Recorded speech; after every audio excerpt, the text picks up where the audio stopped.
Thank So you for Denise, welcome to have you here today.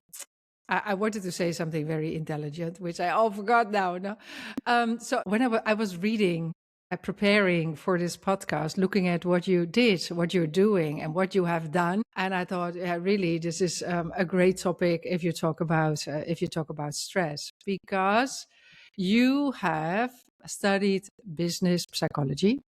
You worked in big corporations. You're working now for yourself. You have a passion project, which is ice swimming, and then also on high altitudes, because you even have world record holder. So there is a lot of interesting touch points to talk about with you today about stress, to build resilience, but also how to get out of your comfort zone, because this is definitely the topic where you are focusing on. So my first question to you would be, when did you decided that, or when did you felt that being out of your comfort zone was the place where you wanted to be? Yeah, so that's a great question. Never asked me that before when I decided. At the beginning, tell you the truth, I didn't decide to step out of my comfort zone. I hated to step out of my comfort zone. I felt more in my victim role. So, and then I recognized when you feel in a victim role, then you don't like to step out of comfort zone, because then many things happens to you. And from spiritual perspective, you don't believe that things happen for you. So you think, why is that happening? Why is this happening? I didn't had a great start maybe in my adolescence time. When I was 11, my parents get divorced. They had a lot of fights. Then we moved from Germany to Turkey. In Turkey, I couldn't even speak normal Turkish, like Turkish people. And then I became even first in my school as the best successful student. But all these successes at the end wasn't comfortable at the beginning. It was uncomfortable to move to a new country, to don't have your family life anymore. I felt more in a victim role and said, oh, I hate being out of comfort zone. Why everyone else is happy and I'm unhappy, or we as a family are not happy. I thought everyone is happy, everyone has a happy family, everyone has sisters, brothers. I was the only child. And I always thought, so sad for me, so good for them. Yes, and I hated to step out of my comfort zone and to be out of my comfort zone. I always resisted and said, why I'm so out of my comfort zone? Why I have such an uncomfortable life? Why everyone else has a comfortable life and only me in this earth, I'm so uncomfortable. And when we speak about stress, now, after years and years, I recognized resisting being in this victim role causes stress. Mm-hmm. And I felt that before swimming races. I was so nervous that every time before a big swimming race, I get ill, I get sick, I had fever. Because why you are resisting? You have all these fears.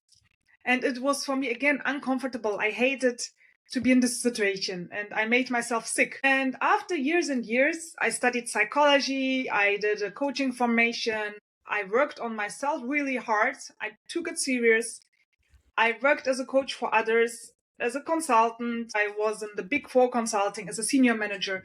Years and years, and I invested to the topic of transformation, personal growth, coaching of other people, unlocking potential. And then I used also myself as an experiment. And cold water was also out of my comfort zone because I was a competitive swimmer. But as a swimmer in one swimming race, I got hypothermia because of cold water. And then I was almost dying. And I said, oh no, cold water is not mine. I hate cold water. But my dream was always crossing the English Channel. And years later, my friend said, Denise, you don't have to do the English Channel alone. You are not the lonely wolf. Let's do it in a teamwork. And then I started to go into the cold water. And suddenly everything shifted in my brain. Everything what I studied in my psychology, everything what I teach other people in my business, coaching, everything was in theory, but this was real. This was not fake. And when I went into this cold water, all my fears, everything comes so dominant And then suddenly I felt the joy of stepping out of my comfort zone intentionally and trying to overcome my fears, trying to overcome my limiting beliefs, identifying them and working with them, really proactively working with my fears. Before, I always said fears are bad. I have fear. I was in a victim role. I never stepped out of my comfort zone. Of course I stepped. I was a consultant. I was a swimmer. I always pushed myself. It was in my character. But when it came to real serious out of comfort zone topics, I played safe. Until that time where I recognized my fears, I used them for my personal growth as a compass. And suddenly a new world opened and I felt, wow, that's a magic zone. So when you step out of comfort zone proactively, you work on your resilience muscle, you work on your growth mindset, you work on your self-confidence, you work on your courage, you work on everything when you proactively step out of your comfort zone, and suddenly you are not led by your fears, you are using your fears to reach your dreams. Suddenly your vision expands. Is that what the cold did to you? Or is it the accepting that out of the comfort zone can be also a good place to be? The cold was my out of comfort zone, and I felt, wow, I survived the cold. 2 minutes cold shower, 3 minutes cold shower, 2 minutes cold water swim in lake, 5 minutes, 10 minutes, 18 degrees, 15 degrees. And suddenly all what I learned in my psychology studies, all what I learned in my consulting, because in the cold you can't fake it. Oh, You are no. real. You feel it in your whole body. And then I recognized, okay, so I stepped out of my comfort zone and I can master it. Okay, today I mastered 2 minutes, tomorrow maybe 3, the day after 5. And it was suddenly an eye-opener that we are more than our thoughts, that we can do much more than we think. So that was the eye-opener. And then suddenly I used this out of comfort zone model everywhere in my life. I was afraid of doing public speaking. I said, now go the extra mile. Start with public speaking. I went to Tedx. I was afraid to build my own company. I quit my safe, great senior manager consulting job to focus 100% of my own entrepreneurship, inspiring people, coaching people, supporting companies to transform, unlocking potential. So everything what I was afraid of, suddenly I said, yes, that's my growth area. That's my compass. There's a big vision behind this fear. And at the end, now I'm a best-selling author. I'm a Forbes nominated speaker. I have my own company. It is a proof that it's working. When you step out of comfort zone, you create magic. And my biggest fear was cold water, and now I'm a 6-time world champion in ice swimming. So, and even on the highest point on earth, you did a record. I was impressed. Basically, you were needed to climb, I don't know for how many days, to 18 days to get there. Then they needed to cut this whole bath out of there, and then you were swimming for how long there? 5 minutes. I was in this ice water. It was 3 degrees, outside temperature minus. We were in 6,400 high altitude. It was a crazy project. And, normal people, even athletes who are not mountaineers, they train for even just in Nepal, the base camp, 4 to 5 years, right? And then they asked me, oh, Deniz, we have a project, world record project. You have 1 day to decide, 1 month to prepare. 6,400. I said, is it a joke? How I can prepare for 1 month? I'm not a mountaineer. It's a completely different level, different, it's not swimming. The swimming was not the challenge for me. Climbing there, 18 days, sleeping in a tent, eating in a tent, no toilets, no shower, walking every day 10 hours. I walked maximum 3-4 hours in my life. Your shoes, your feet gets thick and, so all these things. You're living outside.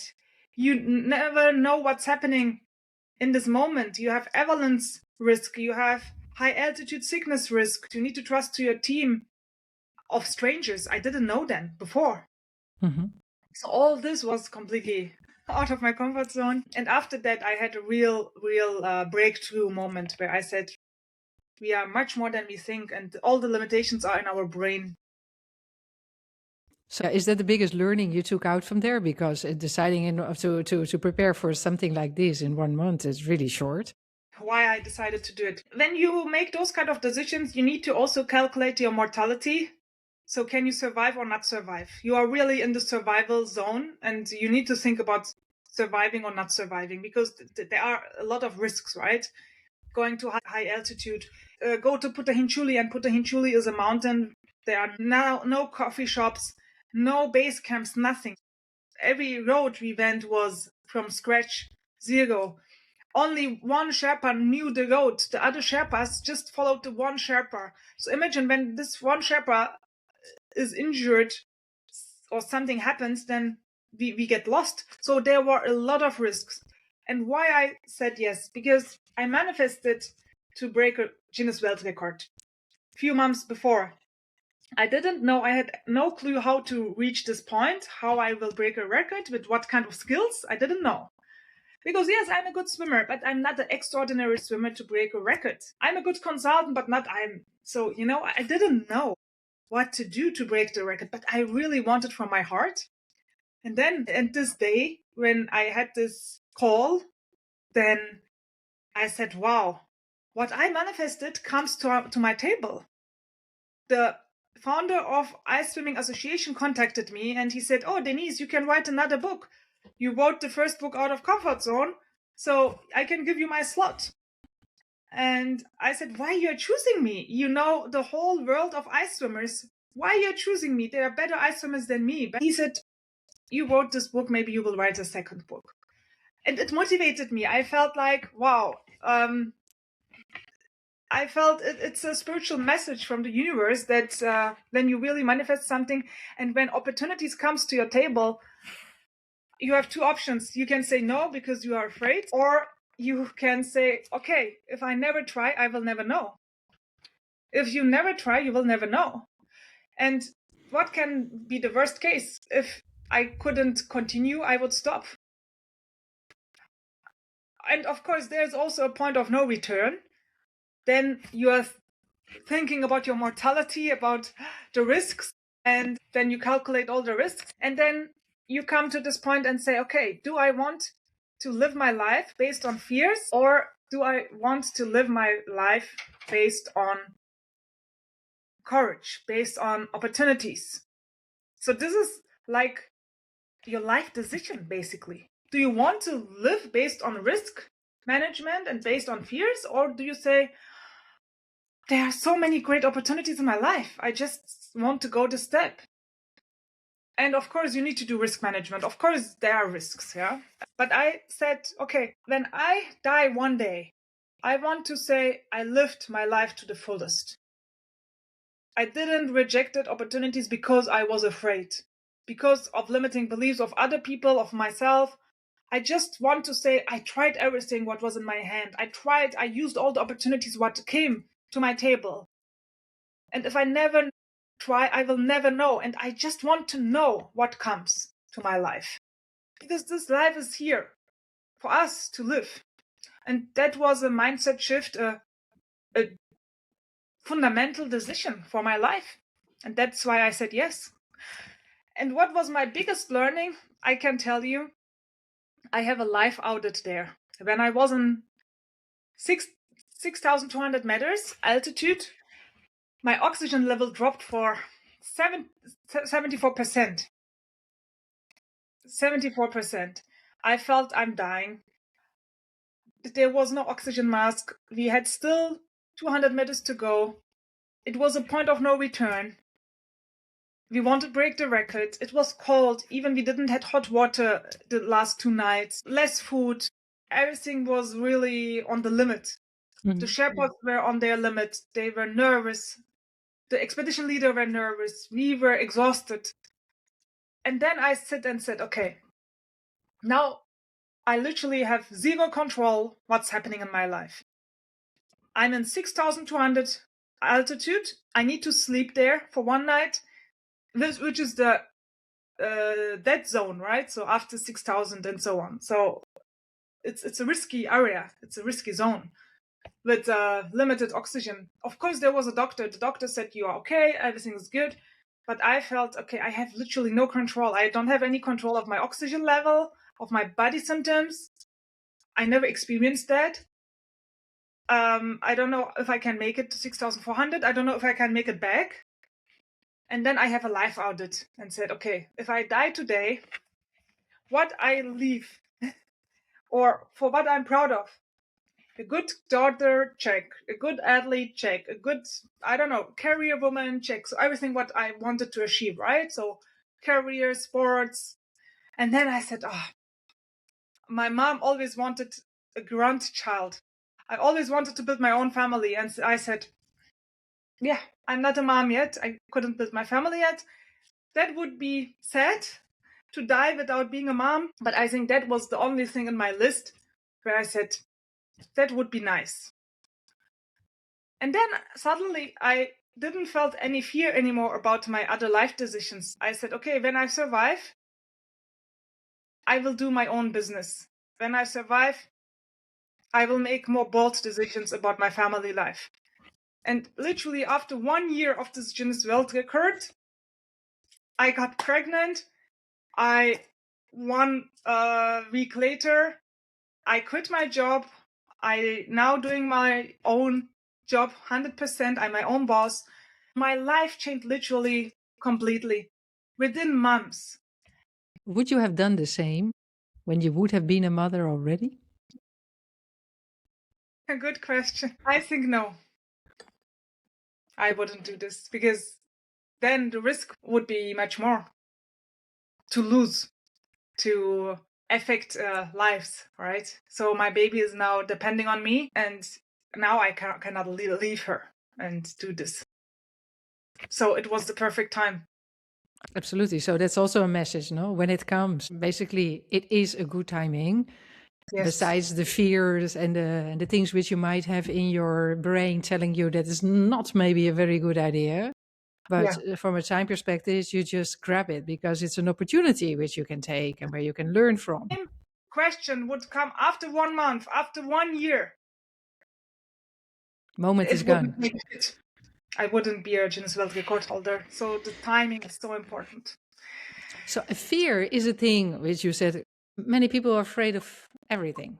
That was also in the past. Fear of changing a job, fear of quitting a job, fear of starting a family, fear of leaving a family, fear of stepping into an ice bath where I guide people into. What can you do to get over that? You already said a little bit, but maybe you can guide me into your decision process to accept that there is this fear, because you also acknowledge there is fear, but then you do some things, you have some approaches which make you don't give that priority to the fear anymore.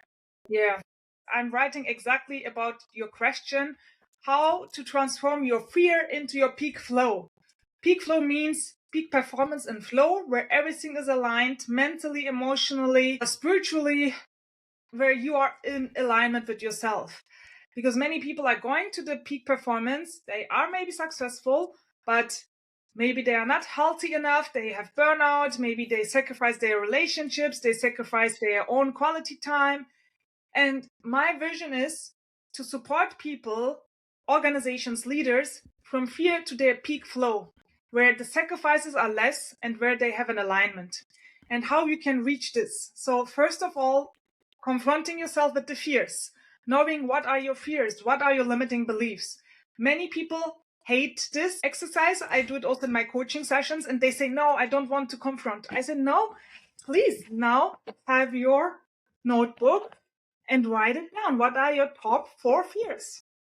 And suddenly they recognize, oh, the top 4 fears, the 2 fears are the past fears. They are not relevant anymore. They find already solutions for that. So suddenly they recognize, okay, the fears are maybe not making all sense, right? Mm-hmm. And the second step is who you are when you don't have any fears. What would you like to achieve when you don't have any fears? I ask this question always also in my speaking engagements when I'm on the stage in front of hundreds of people, and I say, close your eyes.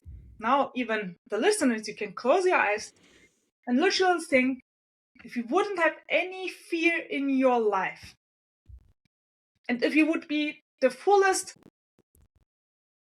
fulfilled person with 100% courage, what would you do? What would you stop? What would you start?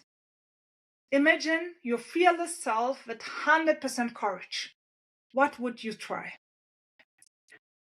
And even this question opens so many perspectives where you can feel, oh, this is my dream, this is my vision. So the second step is really being clear, crystal clear. What is your vision? What is your purpose? Where you want to go in your life? Why you're working every day hard? Why you saving money? For what? For buying a house, but for what? What is the end goal, right? If you have this end goal in your mind, the real purpose, then you have the fuel to go. You have the fuel to step out of your comfort zone. And the third aspect is having courage. So you need to have courage to do something. Small things. When you feel you are afraid, do it anyway. Don't wait that you have 100% confidence. Go with courage. 100% confidence just comes after you try with courage things. People wait and That's wait. the problem, no? It always comes afterwards. First, you need to do Afterwards, it. in the preparation phase. So you never will have 100% confidence. No. That's why you need 100% courage to try new things out. You want to go for a new sport? Go. You want to change your job? Just start with small steps. Do it without quitting your current job. Try and error. Start small and check. And then, after having this courage, you are getting to the resilience zone. You are training basically your stress management, your resilience. The more you step out of comfort zone with courage, the more you train your resilience muscle. That means literally you learn to be comfortable in discomfort. So why we go to gym? We want to have muscles, we want to be fit. And it's the same. When you are in your courage zone, stepping out of comfort zone, you literally learn, and not just stepping out, but staying in. So that's the resilience zone. Being able to stay. It's like you are going into the ice bath, and after 10 seconds you go out. Okay, you had courage, but this after 10 seconds is not enough to build resilience. You need to stay in this ice water for 1-2 minutes at least. Yes. And start to enjoy it and start to smile and at least do a nice picture and smile and enjoy for 1 second at least. Then you have a different resilience, right? Then, most people do. Most people get to the smiling part and cannot believe it. And you know that as well, that they are smiling while sitting in an ice bath. Exactly. And this is also in our life like that. So you need to have the courage. And step 4, going to the resilience zone, means staying there and learning how to stay comfortable in discomfort. Because now we are in a discomfortable situation with the world of AI. Everything is uncertain, our jobs, everything, right? And when you can master your comfort, even in a discomfort situation, then you are on a different level. And then the last step is the joy and love zone. You can reach the joy and love zone where you enjoy what you do, where you are in your flow, where you are in your own peak, whatever your peak is. Maybe your peak is literally going to a mountain, swimming the English Channel. Whatever your peak is, it shouldn't be always like performing, being the number one, having the gold medal. It can be everything or anything. It can be saying no to someone where years and years you said always yes because you had fear of not being accepted of this person, because you had fear to rejection. It can be suddenly saying no to him and saying yes to yourself. And this is the ultimate stage. If you can reach the zone of joy and love, you feel suddenly everything in ease. There is no stress, there is no resistance. And it doesn't mean that life is not difficult then. It doesn't mean that some people will maybe not annoy you. Of course, people will annoy you. Of course, you will be triggered. Of course, life will be not easy. But when you reach this point where you learned to stay comfortable in discomfort, where you learned to be resilient, but also, besides resilience, adaptable, like a surfer. going with the waves, playing with the waves instead of fighting the waves, instead of fighting your fears, then you are unstoppable and limitless. Fighting your fears, you can also say fighting the world which is outside of you. You said in the beginning you didn't realize that you were basically a victim. You were thinking that the world was against you. So aren't there many people sitting in that zone of things are happening to me? So what you say resonates a lot with me, but maybe the people are still... What do you do with people bringing from the victim to at least like, oh, that's durable. I can do that too. Exactly. Many people think things are happening to them. Everyone is bad, but it's not like this. So you need to learn to having faith as well, to trust to the universe, to trust to yourself, to trust to your path, that you cannot control everything. So if we accept that we are not the controller of our life, we cannot control everything, that is a relief. So you can control the emotions, you can control your mindset, you can control how hard you work, you can control what you do, how you do, what you like, what you don't like, what you target. But on the other side, you cannot control completely the outcome, because there are many, many influencing factors: the outside world, the outside politics, the people, the clients who needs to buy your products, the people who needs to love you in a relationship, right? So there are so many different, and when we try to resist to that and try to control everything, and if you cannot control having all days anxiety, sleepless nights, this is making us sick and stress. I always say reality plus resistance is stress. Reality plus acceptance is peace. That's what you mean also with it. There is no stress in the joy phase because you accept what is going on. Accept. If in the worst case you lose your job, you accept.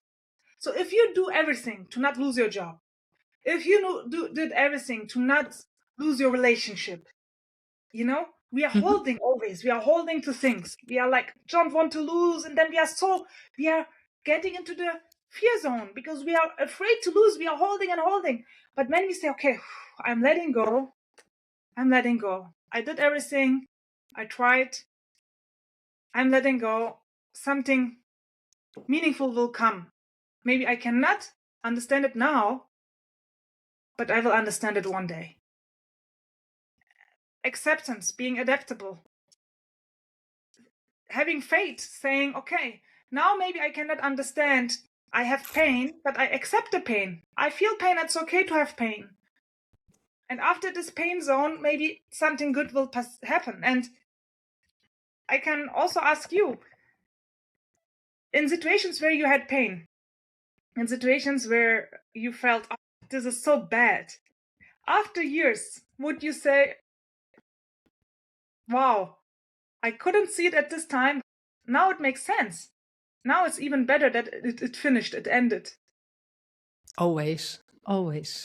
Yes, Always. yeah, it's always. Therefore, I've learned that whatever bad is happening, that I know it will be for a reason, or there will be some lesson out of it. And then it's just a matter of how to navigate this moment of difficulties.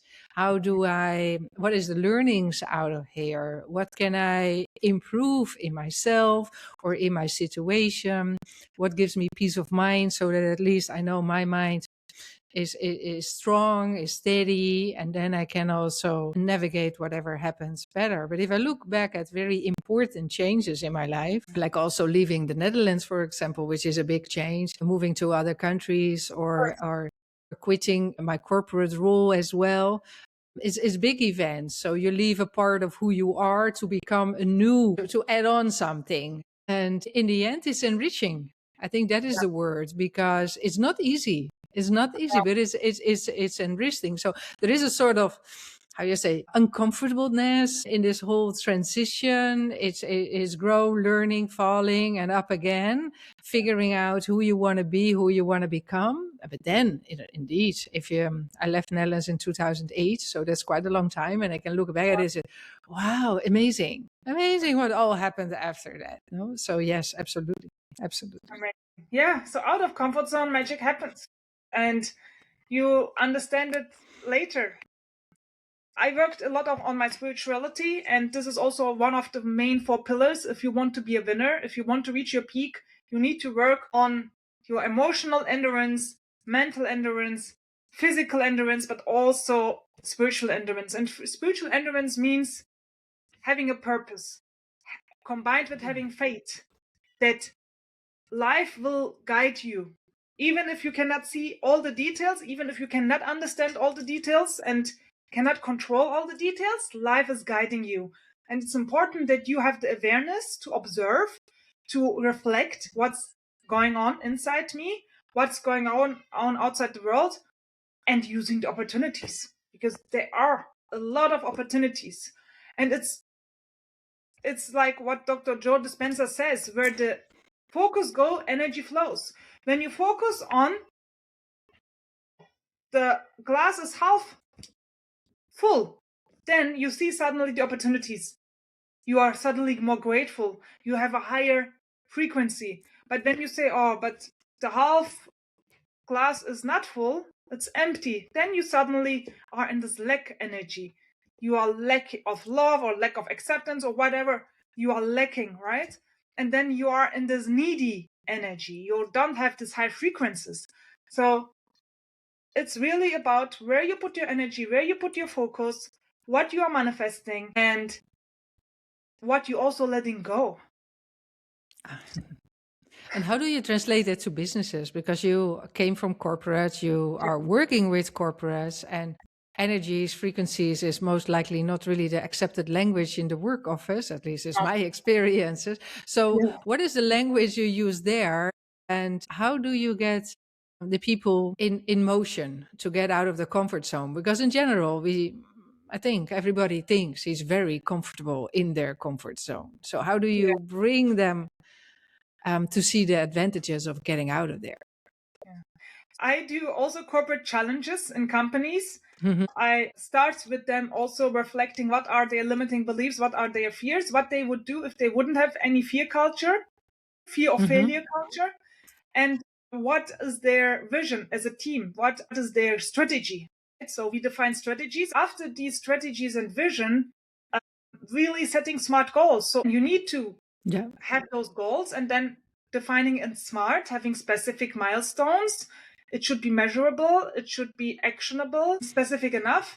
And after defining all these, really going into the action, what are the key activities, behavior change activities for this week? What's for the next week?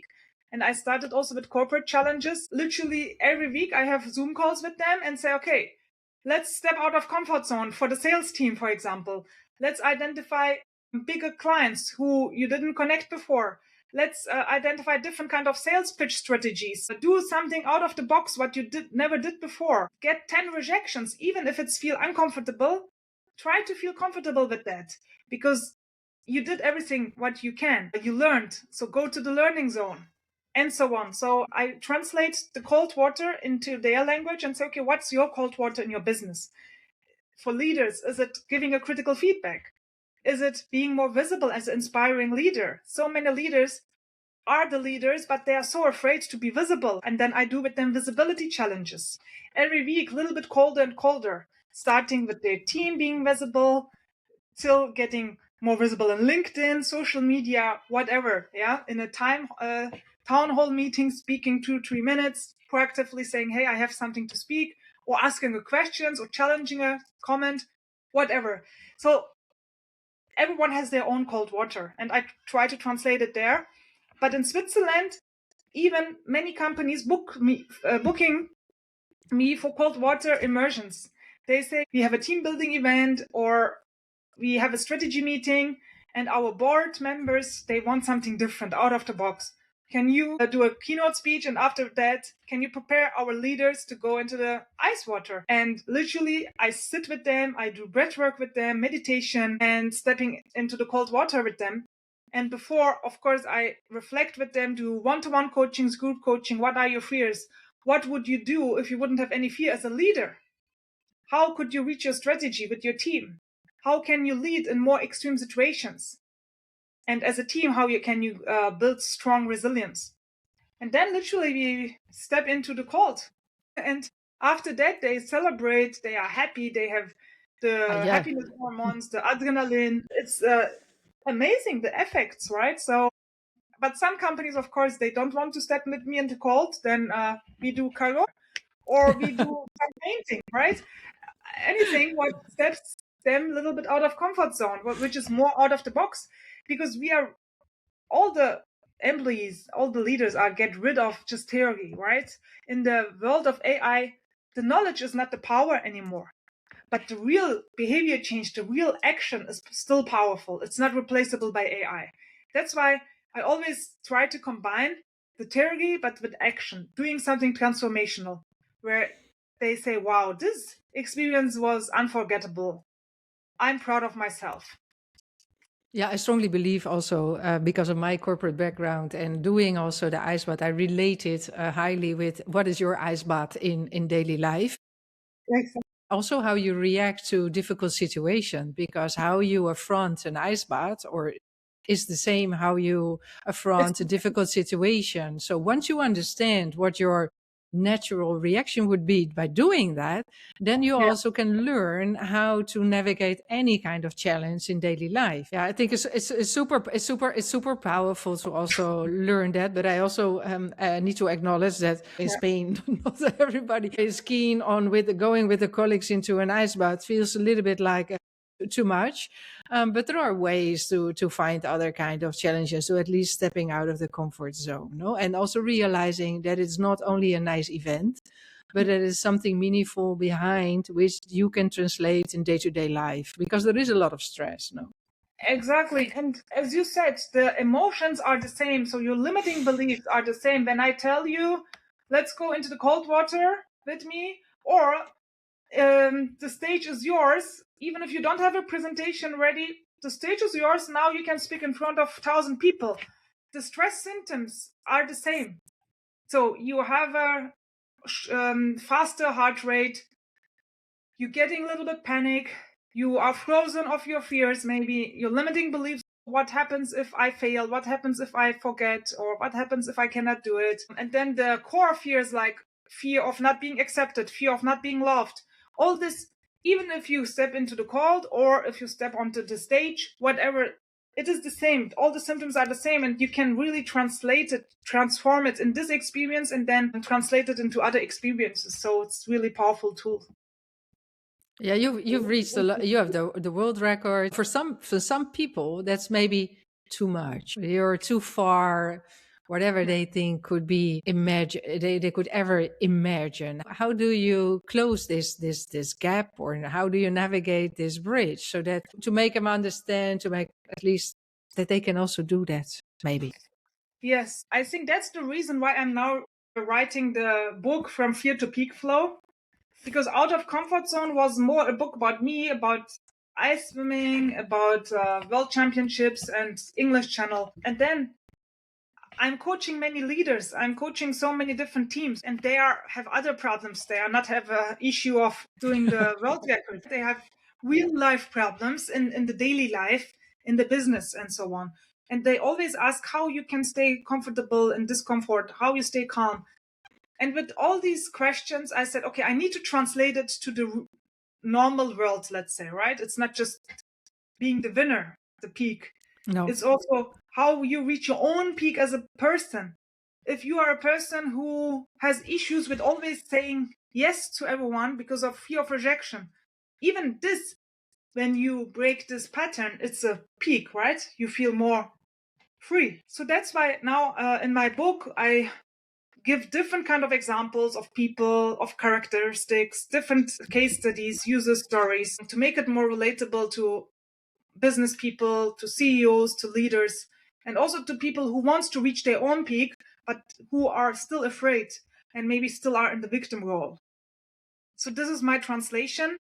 Okay. And I always want to practice what I preach. That's why I say, okay, if you also want to reach the peak, you need to have those pillars. You need to have those transformational steps.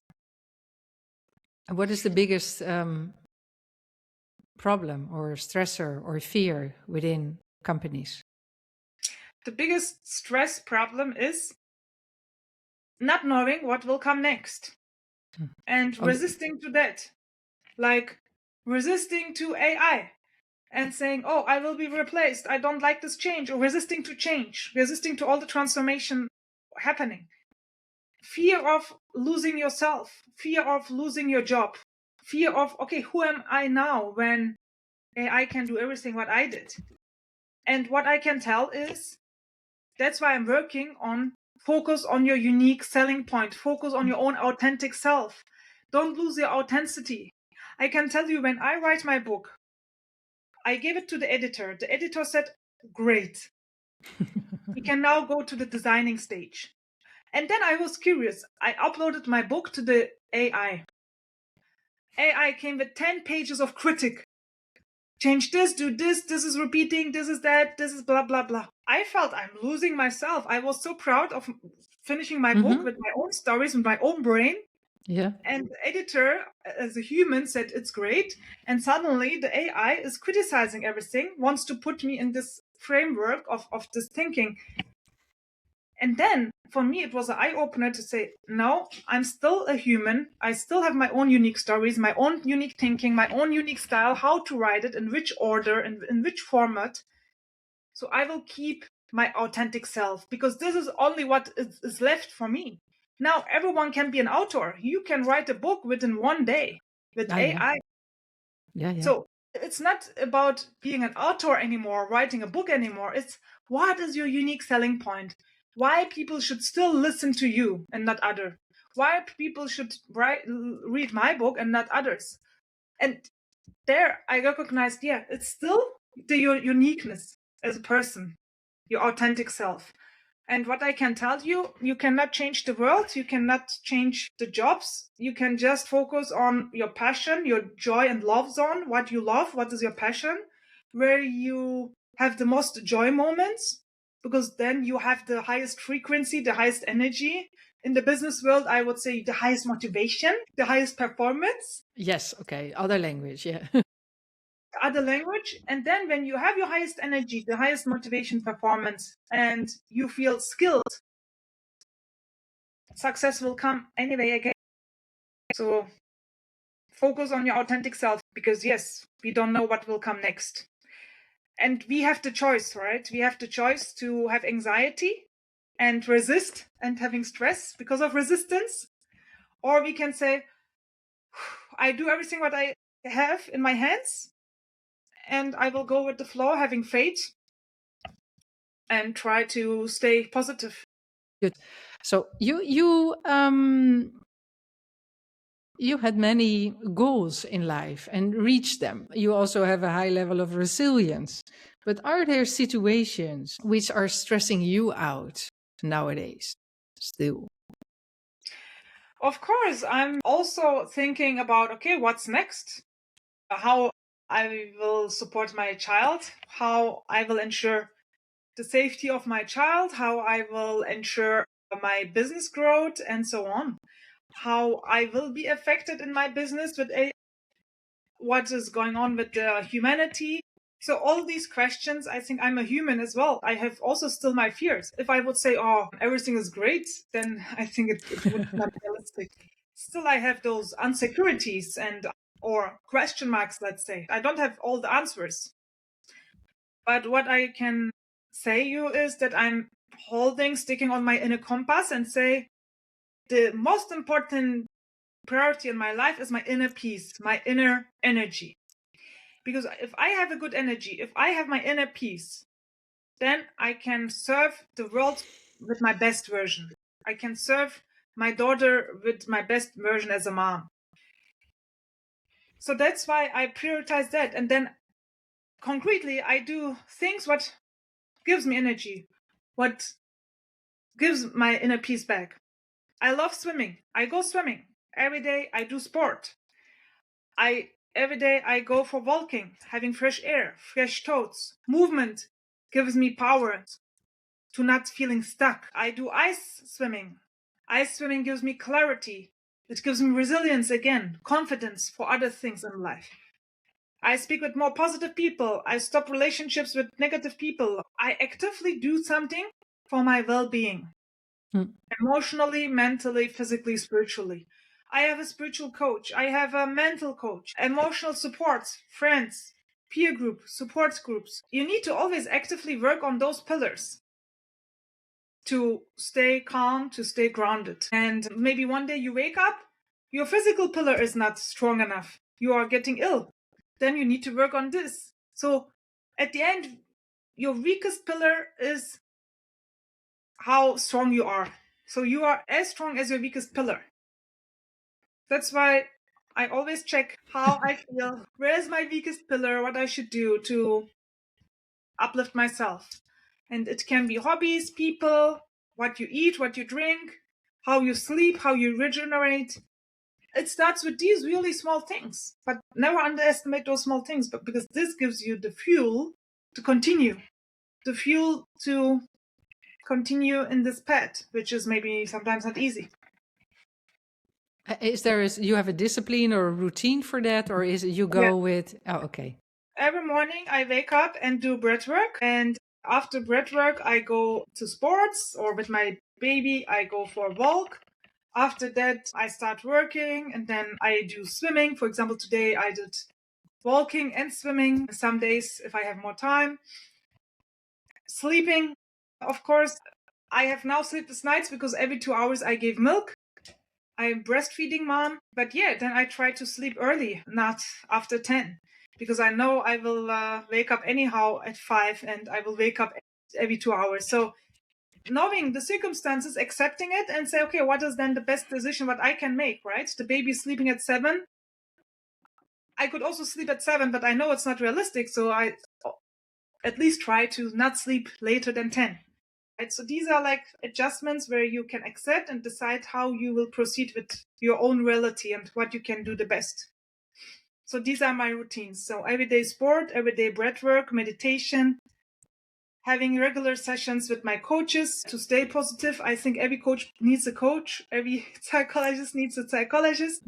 You need your support system. Yeah. That's why I train others, but I still also need it to stay grounded.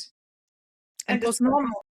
Positive, I heard you say. How important is being positive? I heard you say it a couple of times. It's so important because I believe every negative thought makes you sick. Okay. It's toxic. You can start removing the toxic energy in the relationship with yourself first.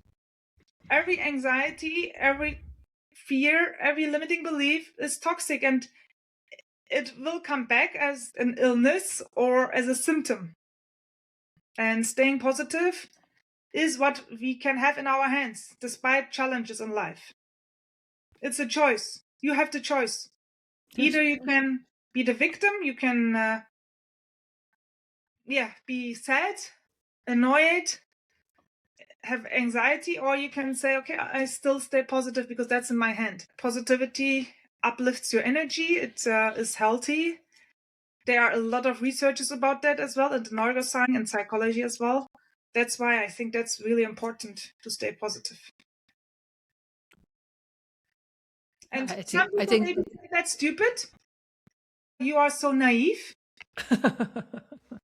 And maybe some people like him or not, but really I love this quote. Elon Musk said in one podcast, he said, I would rather stay optimistic and wrong than staying pessimistic and right.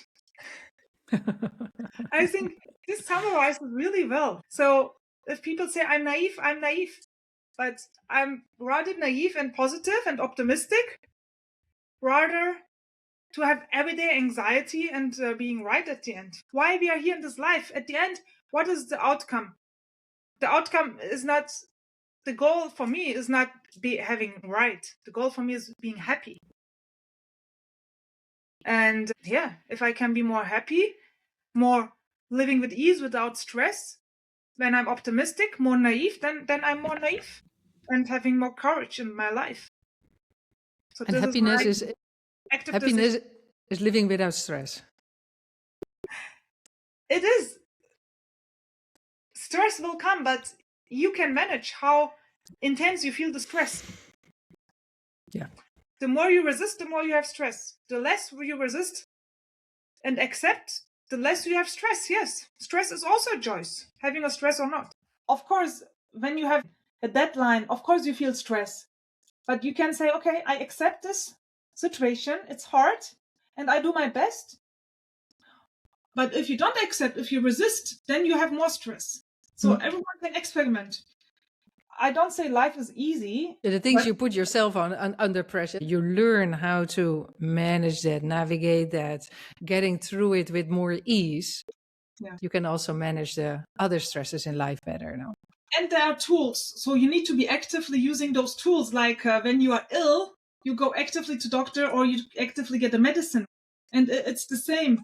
When you have stress, you can actively reduce your stress. You can do breath work. You can do emotional regulation activities. It's like you have tools. And if you use these tools, like not just going to the gym, because going to the gym is more physical, but you need to also do some mental regulation activities, emotional regulation activities, and I agree.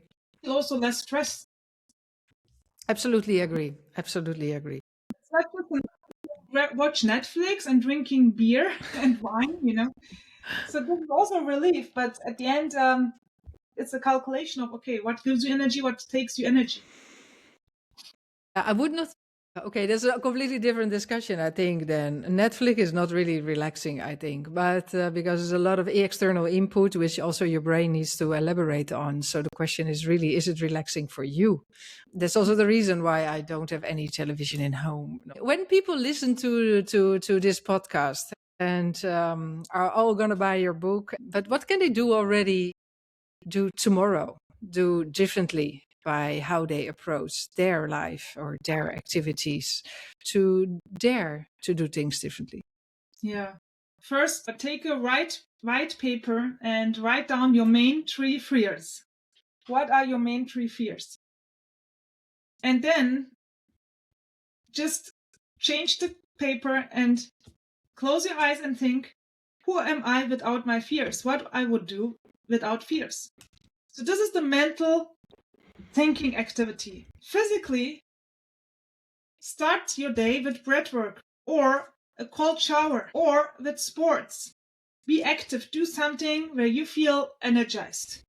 It can be dancing, it can be breath work, it can be a cold water, but where you feel literally a little bit discomfort, but where you say, wow, I'm proud of myself. I did it. Yay. I was running for 10 minutes.